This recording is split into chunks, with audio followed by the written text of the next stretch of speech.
नमस्कार, आप देख रहे हैं आपका अपना चैनल भिवानी हलचल खबरों के संग में मैं हूं मनोज कुमार। आइए सबसे पहले डालते हैं नजर आज की हेडलाइंस पर।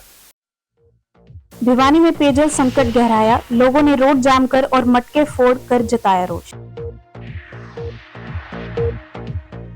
ग्रामीण पेयजल प्रणाली को पंचायतों के अधीन करने पर कर्मचारियों ने जताया रोष। युवाओं में नशे की शुरुआती जड़ को समाप्त करना है जरूरी, कहा उपायुक्त कौशिक ने। सिरसा में मनाई जाने वाली कबीर जयंती के लिए निमंत्रण देने भिवानी पहुंची पूर्व सांसद सुनीता दुग्गल। बाल भवन में 2 जून से समर कैंप शुरू।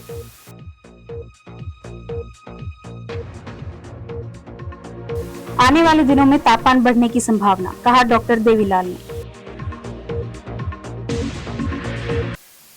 और अब खबरें विस्तार से। नहर में पानी आने के बाद भी नगर वासियों को पेयजल समस्या से राहत नहीं मिली है। गर्मी बढ़ने के साथ साथ पेयजल की समस्या भी बढ़ेगी। अभी हालात गंभीर बने हुए हैं। शहर की बैंक कॉलोनी निवासी महिलाओं ने पेयजल की कमी को लेकर रोहतक नेशनल हाईवे पर जाम लगा दिया। गुस्साई महिलाओं ने मटका फोड़ प्रदर्शन भी किया।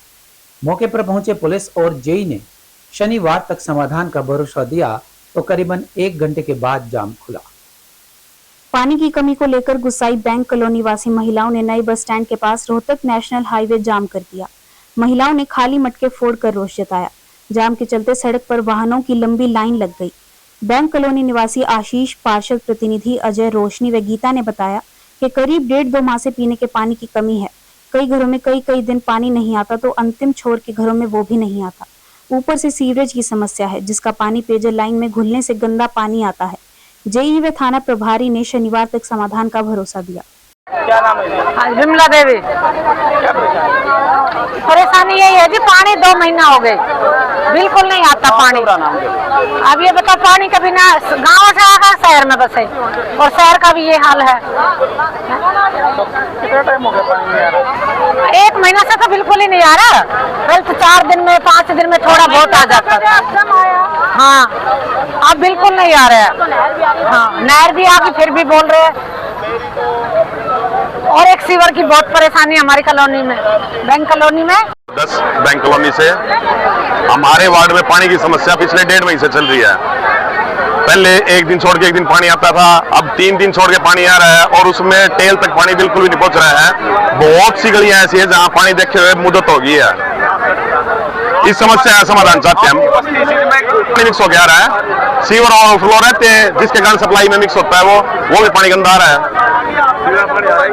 बिल्कुल, आम लोग तो इतने परेशान है। पानी आप देखोगे रेडियो के ऊपर ढोढो के पीने के लिए लेके आ रहे हैं, नहाने धोने के लिए पानी है ही नहीं। हमारे 3 महीने से पानी नहीं आ रहा। हमारे छोटे छोटे बच्चे बगैर पानी के कैसे रहेंगे? हमारी समस्या हम सबके पास गए हैं। पीने का पानी के भी बोल रहे हैं कि भी पानी आगे से नहीं आ रहा, तो हम क्या पिए? हमें यह तो समाधान दो भी हमारा पानी मिल जाए। हम इसलिए यहाँ पे खड़े हैं। तो पहले हम किसी के पास गए, एमसी के पास गए, जेई के पास गए, तो ये बोल रहे हैं नहर नहीं आई। अब नहर भी आ चुकी है, तो ये पानी क्यों नहीं मिल रहा हमें? धीरे धीरे पानी को रेगुलर कर देंगे। ये कम से कम भी शेड्यूल पीरियड होता है, जैसे 4-5 दिन जब तक नहीं हो जाते तब तक पानी रेगुलर नहीं जा सकता। लास्ट के टेल घरों में जो दिक्कतें होती हैं और सिर्फ लाइनों के कारण होती है, क्योंकि गर्मी का टाइम है, खपत ज़्यादा हो जाती है, गजब से ज़्यादा हो जाती है और पानी जितनी देर की सप्लाई रूटीन बेस की होती है उसमें पानी नहीं पहुँच पाता। तो उस पानी को हम थोड़ी एक्स्ट्रा देते हैं। ये जाम हमने हटवा दिया है और पब्लिक को 2-3 दिन के अंदर इनको जो काम इनको चाहिए वो हम इनको काम करके दे रहे हैं। पानी के लिए जाम लगाया था कॉलोनी वालों ने और पब्लिक हेल्थ के विभाग के आश्वासन के बाद खोल दिया है और पानी की व्यवस्था ठीक ठाक हो जाएगी। वहीं दूसरी ओर जन संघर्ष समिति नया बाजार लोहारी वाला रोड बंसीपाना के नागरिकों ने पिछले कई दिनों से पीने का पानी नहीं आने की समस्या के समाधान हेतु जन स्वास्थ्य अभियांत्रिकी विभाग के अधीक्षक अभियंता दलवीर सिंह दलाल को उनके कार्यालय में पहुंचकर ज्ञापन दिया। समिति के संयोजक कामरेड ओम प्रकाश ने बताया कि इस समस्या को लेकर यहाँ के निवासी कई बार विभाग के कार्यकारी अभियंता, एसडीओ व जेई से समस्या का समाधान हेतु मिल चुके हैं, लेकिन हर बार उन्हें केवल आश्वासन ही दिया जाता है। जन संघर्ष समिति के संयोजक कॉमरेड ओम प्रकाश ने कहा कि लोग आए दिन पानी की समस्या को लेकर शहर में जाम लगाने के लिए मजबूर हो रहे हैं। पालवास मोड़ पर हुंडई वर्कशॉप के पास पीने के पानी को लेकर लोगों ने जाम लगा दिया। विभाग के अधिकारी व पुलिस आश्वासन देकर जाम खुलवा देते हैं, बाद में समस्या कई दिनों तक लटकती रहती है। उन्होंने आरोप लगाया कि संबंधित विभाग के अधिकारी, जिला प्रशासन व ट्रिपल इंजन की सरकार जनता की कोई परवाह नहीं कर रहे। नया बाजार लोहारीवाला रोड से बोल रहा हूँ। करीब 1 महीने से पानी की व्यवस्था नहीं है और कई चक्कर यहाँ के लगा चुके, आश्वासन देते हैं, कोई अधिकारी नहीं आता, कोई काम करने वाला नहीं आता। अभी आज बोला जी 2-3 दिन में मैं आगे भेज दूंगा इस रिपोर्ट को, आगे करना नहीं हुआ, बस कोई कार्रवाई नहीं हुई। जन संघर्ष समिति भिवानी और जिला सचिव मार्क्सवादी कम्युनिस्ट पार्टी, ये हमारे नया बाजार लोहारीवाला रोड बंसी पाना के साथी आए हुए हैं। वहाँ पिछले 1 महीने से पानी नहीं जा रहा और हमने एक्शन साहब से भी 3 दिन पहले 8 बजे आके मुलाकात करी थी। वो 2-3 दिन का नाम ले रहे थे। आज MSC साहब से मिले हैं। इस पानी में 1 महीने से नहीं आ रहा और जो फ्रेंड कॉलोनी आसी रोड पर जहाँ खरकड़ी फाटक है 12 नंबर गली में पानी नहीं आ रहा। शास्त्री मार्ग ये विद्यानगर बिल्कुल वाटर टैंक के साथ में है, यहाँ पानी नहीं आ रहा। हनुमान गली के अंतिम छोर में पानी नहीं आ रहा और शहर में कई जगह इतना गंदा पानी आ रहा है उसको पी नहीं सकते। इसकी तरफ हमारा जन स्वास्थ्य विभाग, जिला प्रशासन, हमारे प्रतिनिधि, उनका कोई ध्यान नहीं है। लोग थक चुके हैं शिकायत कर करके, उसके बाद भी कोई समाधान नहीं हो रहा। ऐसा जी, पहले तो हमारे पास नहरी पानी की पीछे शॉर्टेज थी। अभी 23 तारीख से नहर में पानी आ गया है और क्या होता है कि जब शॉर्टेज होती है तो डिस्ट्रीब्यूशन सिस्टम हमारा खाली हो जाता है, तो उस वजह से टेल पे कुछ एरिया में पानी नहीं पहुंच रहा था। अब रेगुलर सप्लाई चालू कर दी है, डिस्ट्रीब्यूशन सिस्टम को फिलअप कर दिया गया है। कहीं भी फिर भी ऐसी कोई दिक्कत रहती है उसको आइडेंटिफाई करेंगे और टेल तक पूरा पानी पहुँचाएंगे। हमारे पास पर्याप्त मात्रा में पानी है अभी, नहरी पानी। टैंकर हमारे पास है, हमने 3 टैंकर कर रखे हैं, 50-60 टैंकर लगातार जा रहे हैं। हमारे पास डिमांड अनुसार जैसे भी जहाँ से डिमांड आती है हम कमेटी के थ्रू भी भेजते हैं, अपने भी लगा रखे हैं और जहाँ पानी टेल पर नहीं पहुँचता टैंकर भेज रहे हैं हमें। ऐसी कोई डिमांड आती तो भेज देंगे। निनान का जहाँ तक मुझे ज़्यादा जानकारी नहीं है, लेकिन निनान से जो बैंक कॉलोनी का जो पानी जाता है वो निनान से आके और आगे जाता है डाना रोड बूस्टर पे। वो लोग डिमांड करें मेन लाइन में, अगर मेन लाइन में उनका कनेक्शन कर देंगे तो डाना रोड बूस्टर पे पानी नहीं भरा जाएगा। उस वजह से फिर डाना रोड के लोगों को दिक्कत हो जाएगी, तो उनको बूस्टर के थ्रू ही पानी दिया जाएगा और अगर उससे नहीं आता तो फिर अल्टरनेट सोल्यूशन करेंगे। ऐसे जगह जगह बीच में सभी लोगों को मेन लाइन से कनेक्शन कर देंगे तो पानी नहीं जाएगा, शहर में दिक्कत हो जाएगी। दूषित पानी पीने को मजबूर नेहरू कॉलोनी वासियों ने भी रोष प्रदर्शन किया। कॉलोनी निवासियों ने बताया कि 6 माह से सीवरेज मिक्स पानी आ रहा है। अब तो काफी समय से पीने के पानी की समस्या से जूझ ही रहे हैं। कभी कभार पानी आता है तो वो भी सीवरेज मिक्स पानी आता है। सीवरेज मिक्स पानी की सप्लाई को लेकर नेहरू कॉलोनी की महिलाओं ने कहा कि दूषित पानी पीने से बीमारियां फैलने का खतरा बना रहता है। उन्होंने कहा कि 6 महीने से दूषित पानी आ रहा है जिसे जानवर भी नहीं पी सकते। उन्होंने बताया कि एमसी को भी बार बार शिकायत की लेकिन कोई समाधान नहीं निकला। बतेरी क्या कहेंगे, क्या समस्या है? 50 साल हो गए मैं नवरा रंदिनर पानी यो पीवा जमा गंदा पानी हम बड़ी मुश्किल हो रहे से कितने पता 1000 रुपया का कम कराओ से गरीब आदमी कितने ले लेके पीवांगे हम। हाँ किते मांग के कोठियां पता उठा धक्के लाकर किते दावा तो उठा धक्के लाकर अपना कोई पानी की तरफ वो सब को नहीं मार कोई हमारी सुनाई नहीं होती। एमसी कह जाए, चेयरमैन कह जाए, डीसी कह जाए और उसके पब्लिक हेल्थ में जाए, कोई सुनाई नहीं हो रही है हमारी। यो गंदा पानी पी वहाँ का नाम इसके गिलम।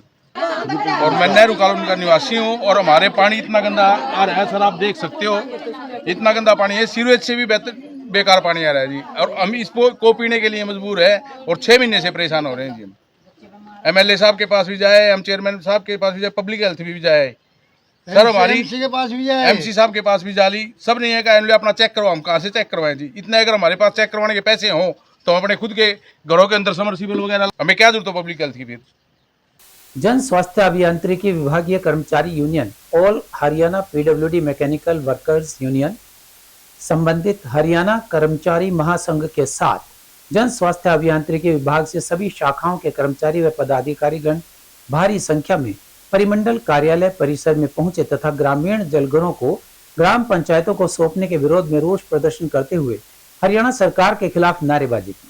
रोष प्रदर्शन की अध्यक्षता जिला प्रधान संजय मिश्रा ने की। मंच का विधिवत संचालन जिला सचिव अनिल बड़गुजर ने किया।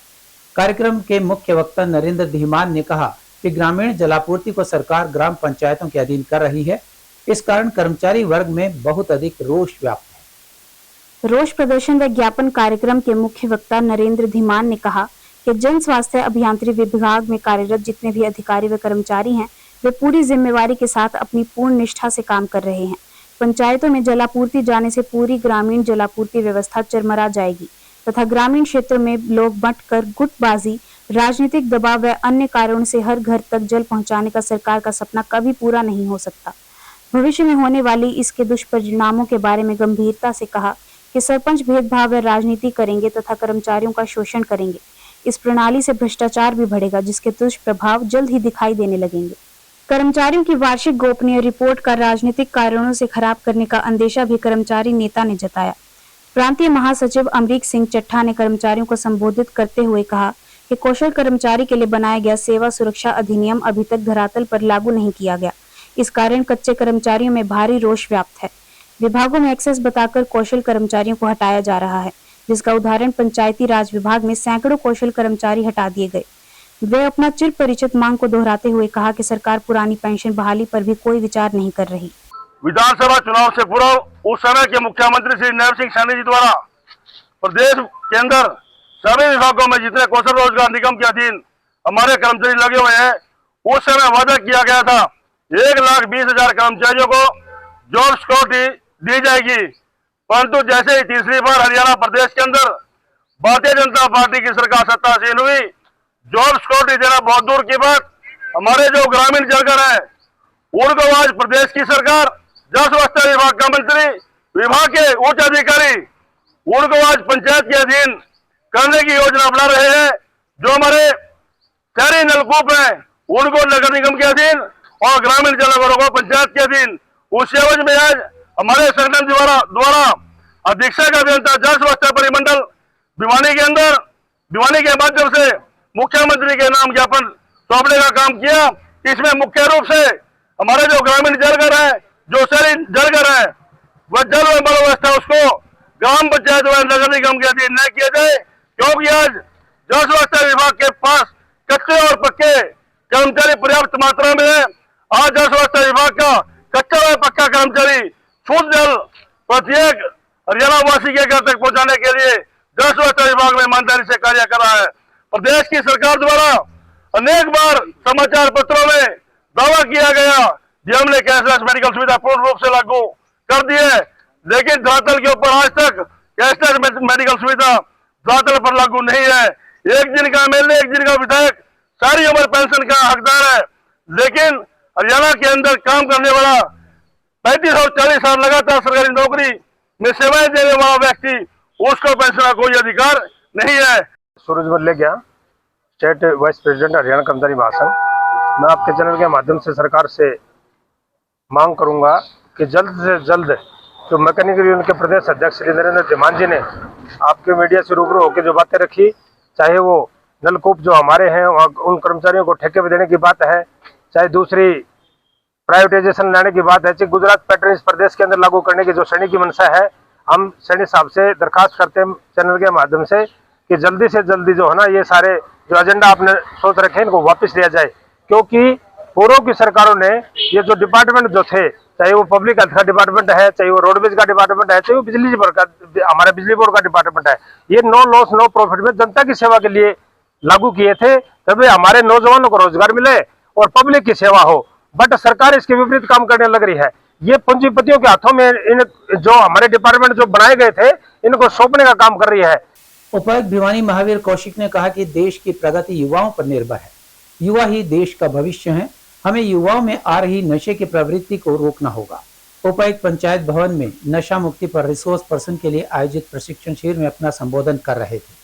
उन्होंने कहा कि अक्सर स्कूल्स के दौरान ही विद्यार्थी नशे की शुरुआत करते हैं, जो मजाक में शुरू करते हैं, लेकिन यही मजाक उनकी आदत बन जाती है।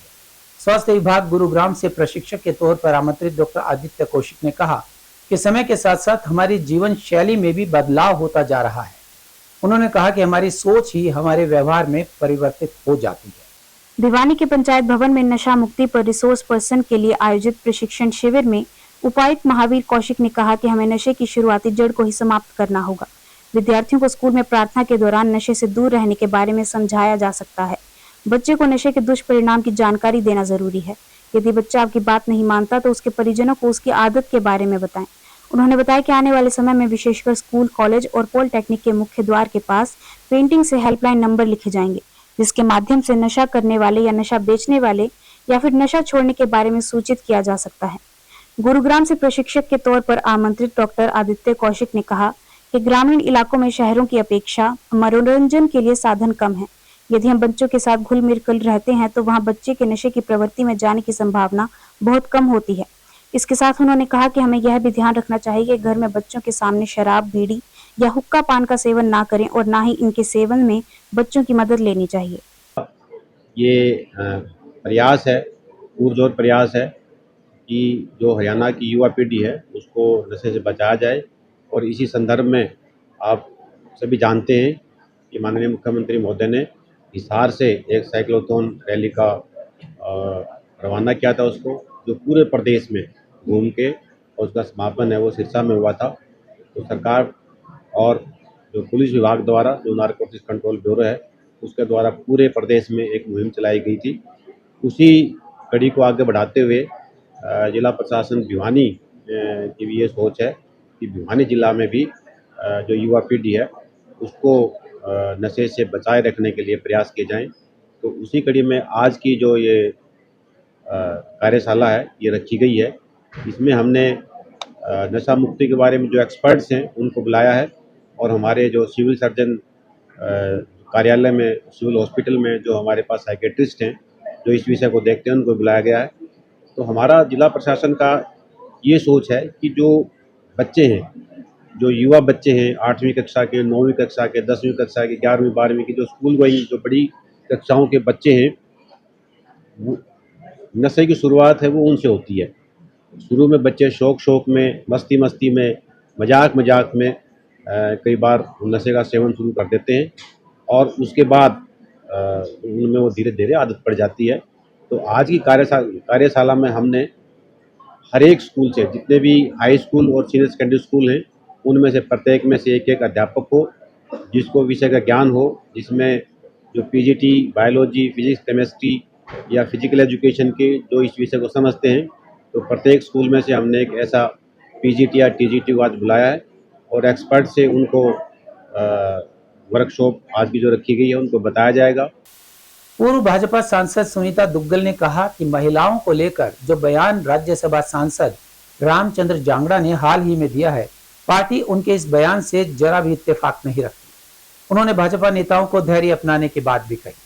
उन्होंने कहा कि पहलगांव हमले में पीड़ित महिलाओं को कायर व कमजोर कहना उनके निजी विचार हो सकते हैं, यह पार्टी का विचार नहीं है। यह बात उन्होंने भिवानी में पत्रकार वार्ता के दौरान उस समय कही जब वे 11 जून को कबीर साहिब के प्रकट उत्सव दिवस का न्योता देने के लिए कार्यकर्ताओं के बीच पहुंची। भाजपा की पूर्व सांसद सुनीता दुग्गल ने कहा कि 11 जून को कबीर प्रकट उत्सव दिवस को सिरसा में राज्य स्तर पर धूमधाम से मनाया जाएगा तथा मुख्यमंत्री नायब सिंह सैनी इस कार्यक्रम में मुख्य अतिथि होंगे। इस कार्यक्रम का उद्देश्य कबीर साहिब के जीवन आदर्शों को जन जन तक पहुंचाना है। इस मौके पर डीएससी समाज उन्हें भाजपा सरकार द्वारा दिए गए आरक्षण के लिए धन्यवाद भी प्रकट करेगा तथा समाज की मुख्य मांगों का एक मांग पत्र भी मुख्यमंत्री के नाम सौंपा जाएगा। उन्होंने कहा कि प्रधानमंत्री नरेंद्र मोदी के नेतृत्व में पहलगाम हमले के आतंकियों के 9 ठिकानों को ध्वस्त करके आतंकवाद के खिलाफ एक बड़ी सफलता भारत ने प्राप्त की। प्रधानमंत्री यह बयान भी दे चुके हैं कि आतंकवाद की घटना को अब से युद्ध माना जाएगा। ऐसे में आतंकवाद के खिलाफ भारत की जीरो टॉलरेंस नीति स्पष्ट नजर आती है। आज यहाँ पर हमारे आने का मकसद ये है कि 11 जून को कबीर साहब का प्रगट उत्सव जो है वो सिरसा की धरती पर हम लोग मना रहे हैं और माननीय मुख्यमंत्री जी उसमें मुख्य अतिथि के तौर पर रहेंगे। जैसा कि आप सब लोगों को मालूम भी है कि हमारी भारतीय जनता पार्टी की सरकार जो है इन्होंने एक मुहिम स्टार्ट की कि जितने भी हमारे महापुरुष वो चाहे किसी भी समाज से क्यों ना हो, उन सब की जयंती जो है, उन सब का प्रगट उत्सव जो है, उन सब का जन्मोत्सव जो है वो सरकार की तरफ से मनाया जाएगा। सरकार जो है उसमें सब खर्चा करेगी और धूमधाम के साथ उस जयंती को मनाया जाएगा ताकि हमारे महापुरुष जो भी हमें शिक्षा देकर गए हैं वो सारे समाज के अंदर फैले। इसमें आपने देखा होगा, चाहे हम परशुराम जयंती जी की बात करें, चाहे हम वाल्मीकि जयंती की बात करें, चाहे हम कबीर साहब जी की जयंती की बात करें, रविदास समाज की जयंती की बात करें, और अभी धन्ना भगत की जयंती जो अभी मनाई गई थी, तो सभी जो जन्मोत्सव है वो बहुत धूमधाम के साथ सरकार की तरफ से मनाए जाते हैं। उसी कड़ी में पूरे, क्योंकि ये राज्य स्तरीय कार्यक्रम है और पूरे हरियाणा के अंदर जितने भी जिले हैं वहाँ पर हम सब जगह पर जाकर वहाँ पर पूरे समाज को इसमें एकत्रित कर रहे हैं और उनके अंदर जो है चेतना का जो है वो जागरूक कर रहे हैं उनको, और चेतना का संचार कर रहे हैं कि ये बहुत अच्छा मौका है। हम सब लोगों को भारी संख्या में वहाँ पर पहुँचकर कबीर साहब की वाणी सुननी चाहिए और माननीय मुख्यमंत्री जी के विचार सुनने चाहिए। और तो माध्यम से मैं बात कहना चाहूँगी कि क्योंकि अभी पिछले दिनों आपने देखा होगा कि हमारी जो सरकार बनी है उसके अंदर जो सरकार की तरफ से DSC लागू किया गया, उसमें समाज के अंदर एक बहुत ज़बरदस्त उत्साह है, बहुत ज़बरदस्त जोश है। उसमें जींद की धरती पर जो एक वाल्मीकि जयंती का कार्यक्रम हुआ, उसमें माननीय मुख्यमंत्री जी का सबने धन्यवाद ज्ञापन किया, और अभी इसी कड़ी के अंदर ये समाज के पास मौका है, तो हम लोग 11 जून को जो है माननीय मुख्यमंत्री जी को धन्यवाद भी ज्ञापित करेंगे और इसके साथ साथ कबीर साहब का प्रकट उत्सव मनाएंगे। बाल भवन में 2 जून से समर कैंप शुरू हो रहा है। समर कैंप के बारे में विस्तृत जानकारी देते हुए जिला बाल कल्याण अधिकारी ओम प्रकाश ने बताया कि बच्चों को पढ़ाई के साथ साथ अन्य गतिविधियों में भी भाग लेना चाहिए। इसी कड़ी में हरियाणा राज्य बाल कल्याण परिषद चंडीगढ़ द्वारा प्रत्येक जिले में ग्रीष्मकालीन शिविर आयोजित किए जाते हैं। जिला बाल कल्याण परिषद के अध्यक्ष महावीर कौशिक की अध्यक्षता में हर वर्ष की भांति इस वर्ष भी जिला बाल कल्याण परिषद द्वारा बाल भवन में 2 जून से समर कैंप शुरू किए जा रहे हैं। कैंप के दौरान बच्चों के लिए तरह तरह की गतिविधियां आयोजित की जाएंगी। इन गतिविधियों में सिलाई कढ़ाई, beautician, English spoken, dance class, योग, ड्राइविंग तथा ताइक्वांडो आदि का प्रशिक्षण दिया जाएगा। जिला बाल कल्याण अधिकारी ओम प्रकाश ने बताया कि बच्चों के मानसिक, शारीरिक व बौद्धिक विकास और उनके हुनर को जानने व आगे बढ़ाने के लिए इन कैंपों का निःशुल्क आयोजन किया जा रहा है। उन्होंने सभी अभिभावकों से अपील की कि वे ज्यादा से ज्यादा संख्या में अपने बच्चों को इन समर कैंपों में भेजकर उनकी प्रतिभा का निखारने का मौका दें। मेरा नाम पूनम है, मैं ITI की स्टूडेंट हूँ और हमारी बाल भवन में एक महीने के लिए ट्रेनिंग लगी हुई थी, तो हमें यहाँ पे पता चला कि समर कैंप लग रहा है, तो हमें बहुत खुशी हुई। तो हम चाहेंगे कि हम भी इसमें करवाएं, कुछ सीखने को मिलेगा और टीचर्स भी बहुत अच्छे हैं, यहाँ पे अच्छा सीखने को मिलता है। और सरकार की ये योजना बहुत अच्छी लगी हमें कि भाई बच्चों को कुछ सीखने को मिल रहा है। इसके लिए इससे हम आगे चल के अपने खुद का अपना एक स्टैंड ले सकते हैं कि भाई कुछ सीखा है हमने, तो किसी के भरोसे नहीं रहना पड़ेगा। हरियाणा राज्य बाल कल्याण परिषद चंडीगढ़ के तत्वाधान में ये समर कैंप पूरे हरियाणा में जिला स्तर पर मनाया जाता है हर साल गर्मी की छुट्टियों में। इसी कड़ी में माननीय उपायुक्त एवं प्रधान श्री महावीर कौशिक जी के मार्गदर्शन में ये समर कैंप की क्लासें बाल भवन कैंपस में 2 जून से शुरू हो रही हैं, जो कि पूरा 1 महीना गर्मी की छुट्टियों में चलेंगी। इसमें हम करीब 10 एक्टिविटी बच्चों के लिए बिल्कुल निःशुल्क करवा रहे हैं। तो उसमें mehndi, dance, painting, yoga, taekwondo, इस टाइप की टोटल 10 एक्टिविटी बिल्कुल निःशुल्क जिला बाल कल्याण परिषद की तरफ से इस बाल भवन के प्रांगण में करवाई जा रही है। तो मैं जिले के स्कूलों के अध्यापकों और बच्चों के अभिभावकों को एक अपील करना चाहूँगा कि ज़्यादा से ज़्यादा संख्या में इस समर कैंप में बच्चों को भेजकर उनके हुनर को निखारने में उनकी मदद करें। ये समर कैंप हम बिल्कुल डी साहब की परमिशन से बिल्कुल निःशुल्क, बिल्कुल फ्री चला रहे हैं। मौसम वैज्ञानिकों के अनुसार आने वाले दिनों में तापमान बढ़ेगा। पिछले दिनों आंधी के साथ आई बरसात ने प्रदेश में उमस का वातावरण पैदा कर दिया था। कृषि विज्ञान केंद्र के मौसम वैज्ञानिक डॉक्टर देवीलाल का कहना है कि अगले 3-4 दिनों में बरसात की संभावनाएं कम है तथा तापमान में बढ़ोतरी होने की उम्मीद है। कृषि विज्ञान केंद्र के मौसम वैज्ञानिक डॉक्टर देवीलाल ने बताया कि बरसात के कारण उमस बनी है, जो आने वाले 2-3 दिनों में कम होगी तथा मौसम के ड्राई रहने की संभावना है। ऐसे में इन दिनों चल रही कपास की बिजाई किसान मौसम के पूर्वानुमान के अनुसार ही करें तथा बिजाई शाम के समय ही करें, ताकि जमीन सूखने से बच सके व कपास का बीज नमी के चलते बेहतर तरीके से अंकुरित हो सके। उन्होंने कहा कि अगले 3-4 दिन में बारिश की संभावनाएं नहीं है तथा तापमान में बढ़ोतरी की उम्मीद की जा रही है। कहा कि इन दिनों अधिकतम तापमान 36 से 38 डिग्री चल रहा है। अभी जैसे आप देख रहे थे पिछले दिनों जो बारिश हुई थी उसके चलते 2-3 दिन से तापमान कम था। अब दोबारा से तापमान बढ़ना स्टार्ट हुआ है। अगर बात करें मैक्सिमम तापमान की तो अधिकतम तापमान जो है वो 36 से 38 डिग्री सेल्सियस के आसपास भिवानी डिस्ट्रिक्ट में पहुंच चुका है और आने वाले दिनों में इस तापमान की और बढ़ने की संभावना नज़र आ रही है, क्योंकि जो 9 दिन जो सबसे गर्म रहते हैं सीजन के, नौतपा जिसको बोलते हैं, उसका टाइम पीरियड चल रहा है। तो कुछ स्थानों पर हालांकि मौसम में बदलाव जैसी संभावना भी नज़र आ रही है, लेकिन भिवानी की अगर बात करें तो भिवानी में हल्की आंधी तो आ सकती है, लेकिन बारिश जैसी कोई संभावना नहीं है और लगातार तापमान के बढ़ने का अनुमान है। जो ये ह्यूमिडिटी देख रहे हैं, पहले वातावरण में नमी की मात्रा बहुत ही कम थी, क्योंकि गर्मी टेम्परेचर बहुत ज़्यादा था, बारिश हुई नहीं थी, उस वजह से वातावरण में नमी की कमी के कारण जो है वो ड्राई एक तरीके से गर्मी थी। अभी बारिश होने की वजह से वातावरण में नमी भी बढ़ी है और नमी जब बढ़ती है उसके बाद जब टेम्परेचर इंक्रीज होता है तो उस समय ये ह्यूमस जैसी स्थिति पैदा होती है, वो जो अभी देखने को मिल रही है। आने वाले दिनों में तापमान और बढ़ेगा, उसके साथ साथ ये ह्यूमस भी कम होगी और गर्मी और देखने को मिलेगी। और अब चलते चलते जैसा कि समाचार पत्र में 2 दिन पहले प्रकाशित हुआ था, केंद्र सरकार बैंक जमा बीमा के स्तर को मौजूदा 5 लाख रुपए से बढ़ाने पर विचार कर रही है।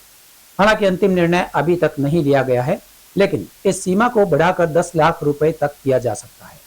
जमा राशि का बीमा जमा बीमा और ऋण गारंटी निगम द्वारा किया जाता है, जो वाणिज्य और सहकारी बैंकों में हर प्रकार के जमा को कवर करता है। सरकार द्वारा जमा पर बीमा की सीमा बढ़ाने पर विचार किया जाना वास्तव में स्वागत योग्य कदम है। मौजूदा अनुमानों के मुताबिक बीमाकृत बैंकों के 98% खातों की बीमा सुरक्षा हासिल है, जबकि सुलभ जमा खातों में से केवल 43% ही सुरक्षित हैं।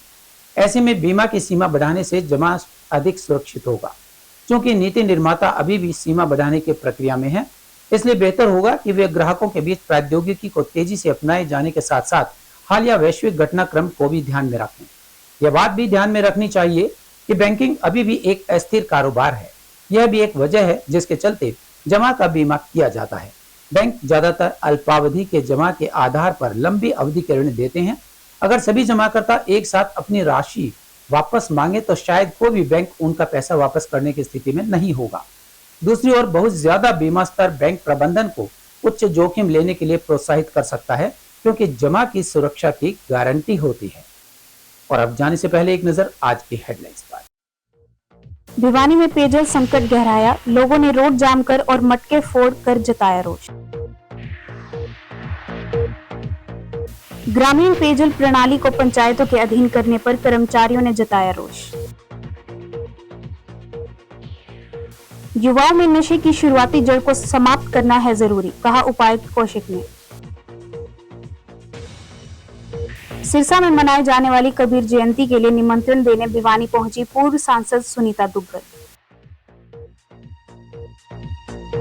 बाल भवन में 2 जून से समर कैंप शुरू।